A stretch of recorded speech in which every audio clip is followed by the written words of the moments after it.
Dr. Marli Miller, we are very grateful to have you with us here again. We've had you for a couple of lectures over the past, I don't know, 5 or 6 years. How many books is this for you that you've published Well, now? I guess four. I had Okay. one on Death Valley um, before the Roadside Geology Oregon book, and then the Roadside Geology Washington, and now this. So tell us about your latest book, if you would, please. Well, thanks. Um, well, it was a 3-year project, and it's funny because I didn't expect it to take me 3 years, but it was really fun. I mean, I got to go to all these great places and learn about them, and some of them I thought I knew something about, and some of them I had already written about a little bit in the roadside book, but then having to redo it and everything's cast things in kind of a different light sometimes, and um, I'm very interested in photography as well, so it was always fun to go back and try to take photos of these places. Um, so yeah, it was quite the process, just putting it all together. Dr. Miller's been having some problems with her audio. Did we lose her altogether there? Um, Looks like she's frozen. So we'll wait until she returns.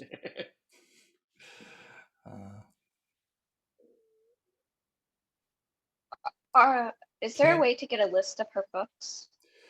Is there a way to get a list of her books? I bet there is. I bet I could name them off the top of my head. There's the Death Valley book, there's the Roadside Geology of Oregon, second edition, and there's the Roadside Geology of Washington. I don't know the edition. And then this latest book is called Geology Rocks. Is she still with us? It looks like she flipped off. Okay. So we'll wait There until she she. is. She's on the Okay. second page, but she was muted. Sorry about that. That's It's okay. been right on steady the whole time until I Until now. Well, we started will be talking. patient. If it happens again, we'll just wait until you return. So continue. Okay, thanks. If there's any hard questions, that's probably when it'll kick in for me. Anyway, so it was a really fun project, and uh, my boyfriend Kevin is really into going to these places, so we made a lot of just kind of long trips of it, and got to visit a lot of these places, and I have a lot of friends who kind of live around Oregon who gave me advice. One former student of mine lives in Ontario, Oregon, and he took me down to the Oahe Reservoir and pointed out a lot of things, and so it was socially a lot of fun as well as geologically. So Geology Rocks is covers some of the same material that you covered in the roadside geology of the Oregon country. What is the difference in the way the material is presented and what you anticipate as far as your audience? Well, it's if you look through the roadside book, there's a lot of sidebars. Like, Mhm. there's a couple pages, for example, devoted to Smith Rock, and a couple pages to a whole bunch of pages to Crater Lake. And so these were definitely pieces of overlap where it's like Oregon Rocks is sort of like a whole series of sidebars. So pretty similar in that regard.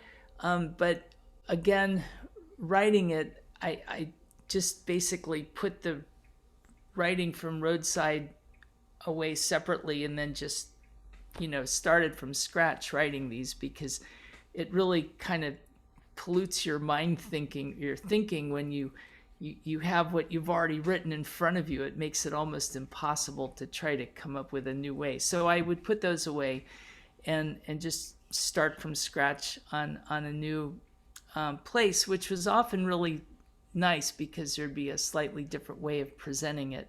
But there were a lot of different places that were not covered in any detail in the roadside book. And so I was able to use more photographs, and they were a little larger. I think the audience is supposed to be maybe a little scaled down, perhaps, from Mhm. the roadside books, aimed at people who may have had less experience with geology. But, you know, there's so many interesting things. And if you want to present these, basically, I presented the material that I would have wanted to know, like how old are these rocks? What are they? And how do they relate to other things? So I don't think it really is scaled down from the roadside book. In fact, one of my colleagues, who's a seismologist, told me that she found it just at the right level. I think it'll be great. I know a lot of people we're always recommending to the new folks who come into our meetups, you know, what are one of the best books to start with. And I've been recommending Roadside Geology, but I think I'm going to start recommending Geology Rocks because I think in some ways it does seem more accessible. Roadside Geologies that series of books are organized along a stretch of highway, but this is organized in a different way. Well, how did you choose the organization? Well, it helped to have done roadside geology because I had a pretty good feeling for what was out there and what I wanted to do. But part of so there's all these really great places, and they go without saying. You would include them: Crater Lake, Smith Rock, as I already said, Wahi Reservoir. But Oregon has such an amazing history, and so I kind of focused it around that too. And actually, if you let me share my screen, Please, I think you should be able to share. Okay, let's see here. Someone's correcting me and saying it's called Oregon Rocks. Did I misstate? Oh yeah, it's called Oregon Rocks. So here's I've got a little slideshow here for you if I can figure out how to do it. And so that's what the cover looks like. And I was pretty psyched about the cover because it's from the top of Spencer Butte, which is right here in Eugene. But anyway, these are the sites. There's 60 of them around the state.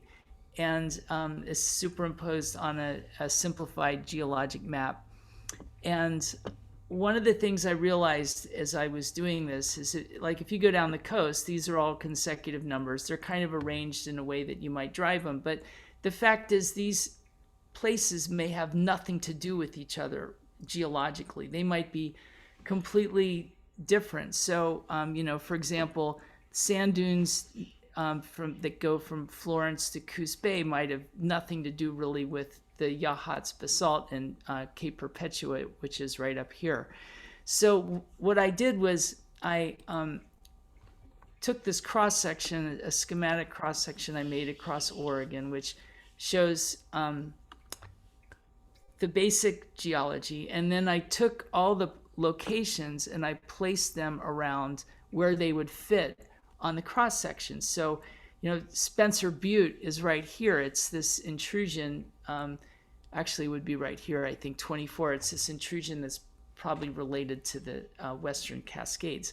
And then with the timeline, those are all cross-referenced. So the same locations here are also located with respect to the timeline. So I was able to present kind of and try to make it as much of a complete picture of Oregon as I could. And if you wanted to go do it in, very time chronological relationship, and these are all color coordinated, by the way, you might have to skip all over the state or skip all over the book, but you could still kind of work it out chronologically.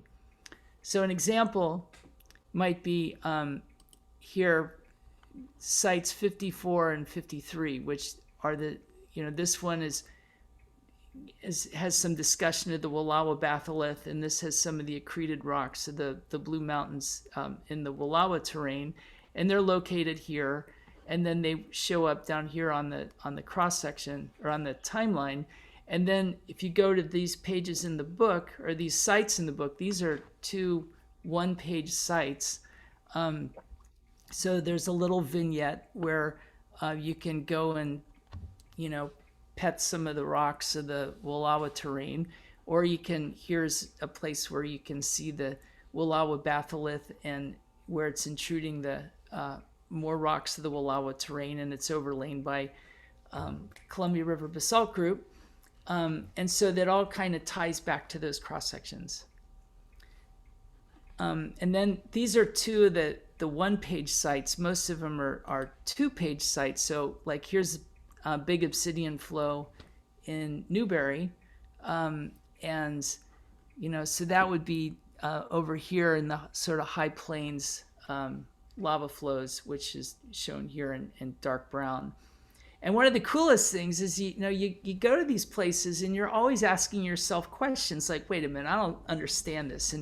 And I obsidian, I always think of obsidian as that solid black hard rock, but you go and walk around on the big obsidian flow and it's completely interlayered with all the pumice.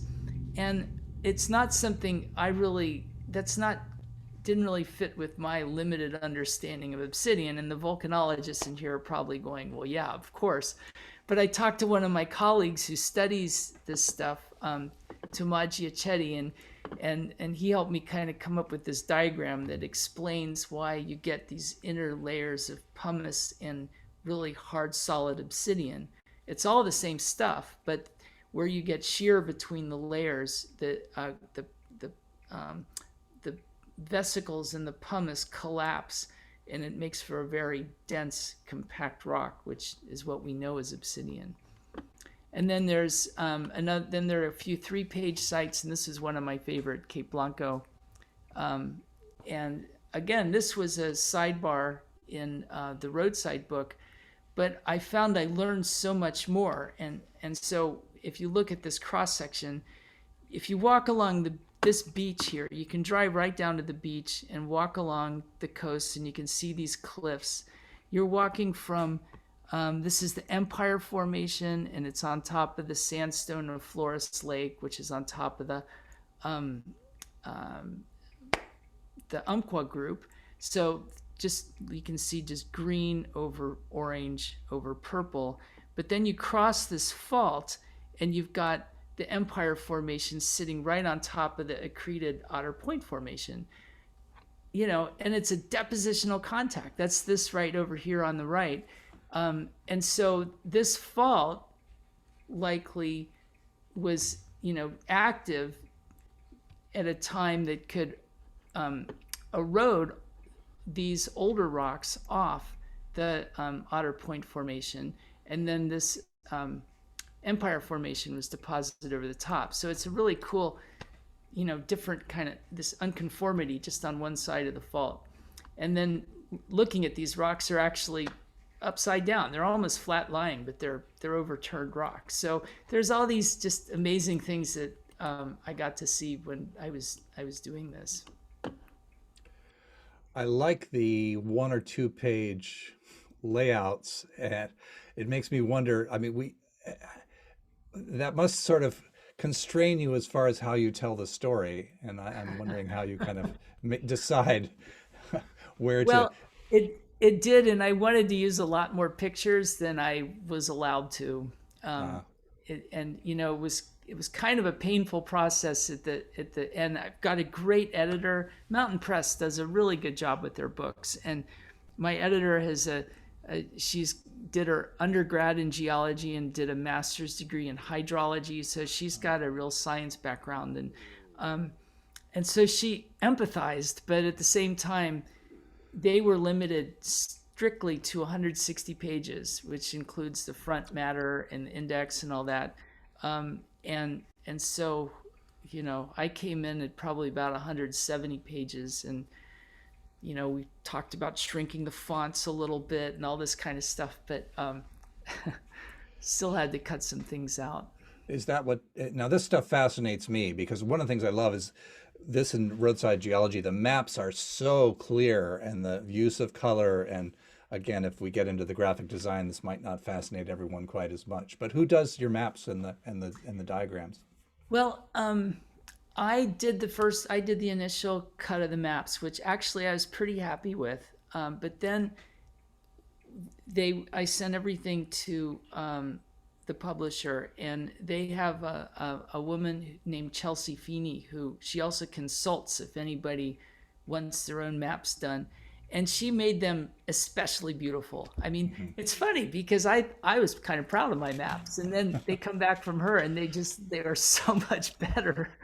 And she was able to put, shaded relief underneath a lot of them where it needed it, and she does a really great job importing things from or extracting things from ArcGIS and things like that. So I gave her everything I wanted on it in what I thought was a pretty finished form, but then she actually made them look a lot better. They are beautiful. We've had a couple people ask, will your books be available on Kindle? I think so. Okay. I don't think, well, they're not, I don't Are know they if not? they are now. I don't think so.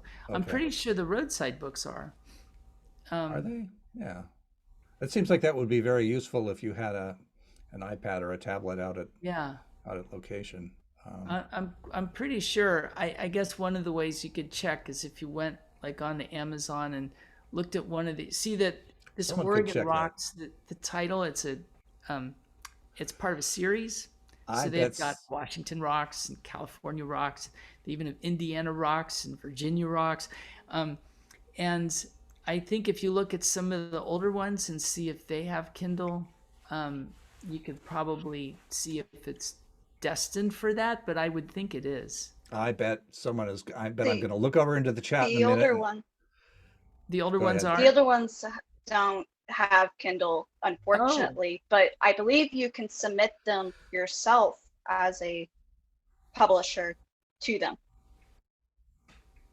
There's a way oh, of doing it if it's your own work, but I don't remember exactly how to do it. well, I can Okay. ask too and see what their plans are. Hmm. Scott Burns has a question. Scott? Congratulations, Marley. I'm just very excited. I still haven't got my copy, so I am looking forward to it. But Well, the Scott, thing, I think I owe you a copy, seeing that you were the first one slated to write this book. yeah, I had no time, and so I recommended you. So congratulations. But how did you choose 60? I mean, there are so many exciting places in Oregon. How did you choose your list? Well, And, it's partly, I mean, like I said, some of them went without saying. yeah, A lot of them were because they fit in well with the, like, okay, I really need uh, something that shows some of the ultramafic rocks out in the Blue Mountains. And it's like, because I needed that to kind of help tell the whole story. And so I picked the canyon just south of Canyon City, out near John Day, and it's not a place you could go and hang out and picnic because 395 goes right through that canyon and it's pretty busy and there's some pullouts and stuff. And the photography wasn't that great, but so there were some of those though that I thought were geologically important and that I put in to kind of help tell a whole story. And then other places were just, undeniably awesome that some places I hadn't even been to before. And it was like, oh my God, I got to include this, like Coffee Pot Crater and the Jordan craters out on the very edge of Oregon and Idaho, almost in Idaho. And so some of those were kind of discoveries along the way, I guess. And I wanted a round number. So 50 didn't seem like enough. 60 was really pushing it as far as the length of the book goes. Had I done 55 sites, I probably could have, a couple of the one pagers could have been two and things like that. And I might have had a few more photographs of individual places, but then I would have had to leave off some places I thought were pretty important. And now I feel bad for the places that didn't get in. One There of the were a things couple that, God, well, like Seal Rock, that's the southern limit of the Columbia River Basalt Group along the coast. That would have been a pretty cool place. So now when I travel around, I just suffer. It's like, oh, I could have gone to used this place. well, I mean, you have documented Oregon's geology and more broadly with your photography, and that's one of the things that really makes both this book and your previous books. And can you tell us a little bit about how the photography kind of brings you into the geological environment? How, you mean for me personally? Yeah, for you personally. Well, I I mean I've been taking photographs since I was in high school, which is getting farther and farther away in the past. And I mean I love taking pictures, and and so it's for me it's always been kind of a nice marriage between doing field work and taking photographs. And so I just it's become kind of my passions in the last 30 years is taking geological photographs. So um, I you know doing one of these books is so much fun because it's not just about going out and learning the geology. It also includes this sort of other maybe more right brain stuff of trying to capture it in an image. Do you have And any photography tips for those of us who try to do the same and aspire to um, the work of your well, beauty? yeah, take a lot of photos and go out. I mean, that's the thing is you got to go out and do it, right? And I mean, I find I'm just not.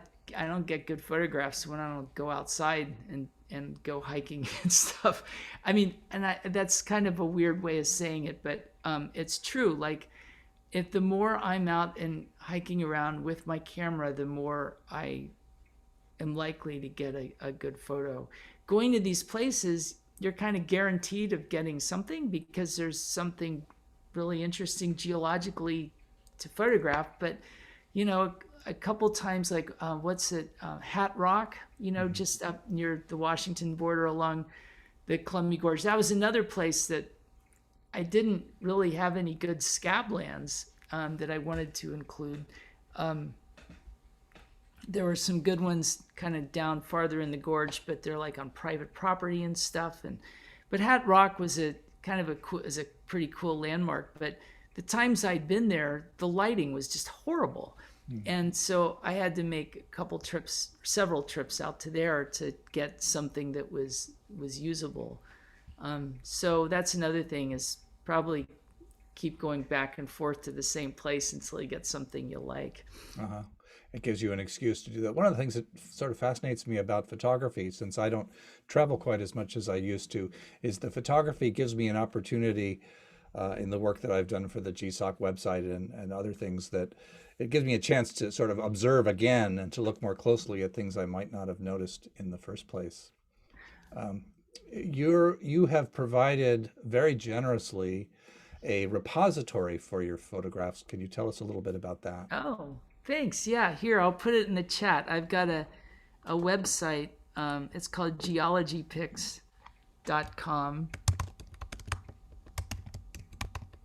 And there, basically, I've got now close to 4,500 pictures that they're all keyworded. And so there's a search, and you can go on the search and you can find most different geology images you want, and they're all freely downloadable. So the idea is that people can use them for various things like teaching and things like that, or just if you like the picture and want to use it as a screensaver or something. Um, and that's been really a nice thing. It's a nice way to sort of contribute to the greater geology thing because I get to go to these amazing places. Like I've gotten to go travel, to travel all over Oregon and feel like you're legitimately there because you're working on a project is really thrilling. And so then I get all these photographs and then I can post a lot of them on my site for other people to use. Well, you're a wonderful geologic ambassador for our state. We have someone in the chat who says, your books inspired me to take a geology class at 66 years old. Oh, And someone else who says, my son owns a Rockhound coffee shop on Southeast Foster who would be in the meeting right now, but he's running the shop. Wes, we want to meet him someday at one of these meetups. And he is selling 3 of the books from his shop, as well well, as drinks like Thunder Egg Latte. So those are. So is there anything in the works next? Does finishing a book make you not want to ever do it again, or are you just out there again thinking about how you might the next Well, book that you're going to work on? um, I am kind of trying to figure things out right now. Right now, I just got to finish my structural geology class at U of O. Um, oh, it's been a long quarter. But I don't know. I don't, I don't know if I should say this or not because my thinking is so convoluted on it. But apparently, they do need somebody to write roadside geology of Maine. Oh, And I have some friends in Maine, and I would love to learn about Maine. And it's a small enough state that you could probably not spend too much time driving the roads. But on the other hand, I'm a complete imposter in Maine, so I don't. It's something I can fantasize about at the very least. wow, that would be an interesting challenge to just. I do have some friends there, and maybe they would want to take the lead on it or something. But it'd be a great way to learn about the Appalachians and the geology related. I mean, actually, it was interesting today. Just there was a lot of talk about it, about the Appalachians in general. Someone mentioning that the Appalachians and the Ozarks are connected, and I wanted to. We can talk about that later, but that was fascinating to me. We have one other question. Do you have any suggestions as to schools for those looking to become a geologist? I'm sorry, I was reading the chat and I missed your Um, question. any suggestions as to schools for those looking to become a geologist? Oh, for schools. Well, Yeah. Portland State's great. If you're right in Portland. And U Um, of O is great too. oh, well, thank you. And U of O's great.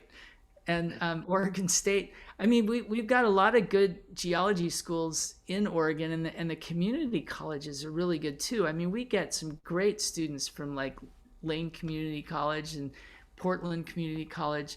Um, but I would say if you know most most schools that have a geology program have typically pretty dedicated um, scientists teaching their classes, and I think if wherever you're located, if you find somebody that you kind of click with, you're going to learn a lot because the people I know who are into teaching geology, they're pretty dedicated and they really like this stuff. So it's easy to get excited.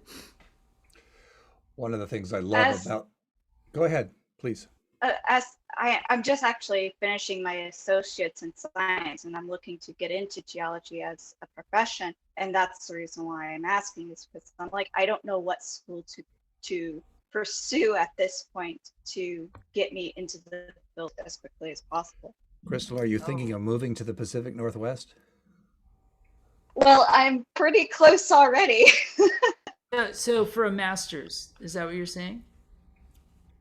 Yes, ma'am. University of Washington has an applied applied geoscience master's degree that's actually, I think it might be a year and a half long, it might be a year, but it's a little more directed. It's focused a little more towards, I don't know if that's the kind of thing you're interested in getting into, but a little more kind of applied or I don't geotechnical exactly, but Engineering geology. engineering geology. Thanks, Scott. Yeah. And if you And are, I they're think building so. a pretty Thank good you. reputation of it. Yeah. And if you are interested in careers in geoscience in Oregon, becoming a registered geologist or a certified engineering geologist, the Oregon State Board of Geologic Examiners is putting on a presentation on June 3rd on Zoom at 4 p.m. I'll put this in the chat about how to become a registered geologist and just what the pathway is from the recommended coursework to the ASBOG fundamentals exam to becoming a geologist in training and eventually being able to become a registered geologist so you can put your stamp on your geological work. Again, that's June 3rd at 4 p.m. and I'll put that Zoom information in the chat. And Crystal, I don't know if you're going to be coming to Oregon ever, but that might be interesting to you as well. Yes, I, thank you very much. I see a Any, couple. Oh, go sorry. ahead, please go Well, I ahead. see a couple comments here about Maine that are great. One is very enthusiastic, and the other is like, you know, pointing out that I think rightly that maybe I'm a little naive. I sort of think like roads are just, like they are between, Burns in Ontario, maybe. You're not going to feel like that in Maine for sure. They, let's see, RIKS Yeah. pointed out that many of the roads are fractals. And yeah, that's actually my limited experience in Maine. That rings true. And I think I'm pretty good at self-delusion, but maybe that's what one needs if they're going to go after a project like this anyway, is a little bit of self-delusion. Last question seems to have some personal knowledge. Are you still playing guitar? Yeah, yeah, Okay. yeah. Didn't come up in the book, or I don't know if it did, but someone is asking that question. So I'm glad to hear that. Well, very we much are, enjoying it. we're at the top of our hour, so I'm going to stop the recording. And then we're not kicking anyone out, so people can